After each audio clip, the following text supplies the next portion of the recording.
জাতীয় নির্বাচনে ভোট কেন্দ্রের নিরাপত্তা নিশ্চিত করতে ৩ স্তরের বিশেষ ব্যবস্থার কথা জানিয়েছেন নির্বাচন কমিশন সচিব আখতার আহমেদ। ২৫ নভেম্বর আইন শৃঙ্খলা বাহিনীর প্রতিনিধিদের সঙ্গে অনুষ্ঠিত বৈঠক শেষে তিনি জানান, কেন্দ্রভিত্তিক নিরাপত্তা, চেকপোস্ট এবং সেন্ট্রাল রিজার্ভ এই ৩ ভাগে দায়িত্ব বণ্টন করা হবে।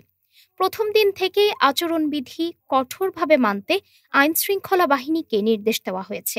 ইসি সচিব বলেন, সুষ্ঠু ও শান্তিপূর্ণ ভোট নিশ্চিত করতে আইনশৃঙ্খলা বাহিনীর সর্বোচ্চ সহযোগিতা চাওয়া হয়েছে এবং দায়িত্ব পালনে গাফিলতি হলে কাউকেই ছাড় দেওয়া হবে না। যে কোনো চ্যালেঞ্জ মোকাবেলায় বাহিনী পুরোপুরি প্রস্তুত।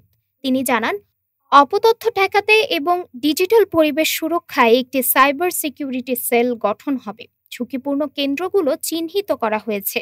উদ্ধার না হওয়া অস্ত্র দ্রুত উদ্ধার এবং সন্ত্রাসী উপাদানের উপর নজরদারি বাড়াতে সংশ্লিষ্ট বাহিনীকে নির্দেশ দেওয়া হয়েছে।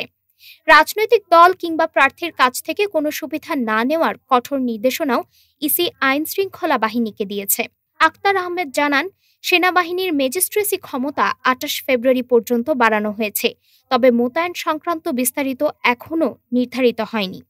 প্রধান নির্বাচন কমিশনার এএমএম নাসির উদ্দিনের সভাপতিত্বে বৈঠকে সেনাবাহিনী, নৌবাহিনী, বিজিবি, কোস্টগার্ড, র্যাব, পুলিশ সহ বিভিন্ন সংস্থার শীর্ষ কর্মকর্তারা উপস্থিত ছিলেন। ডেস্ক রিপোর্ট, আজ বার্তা।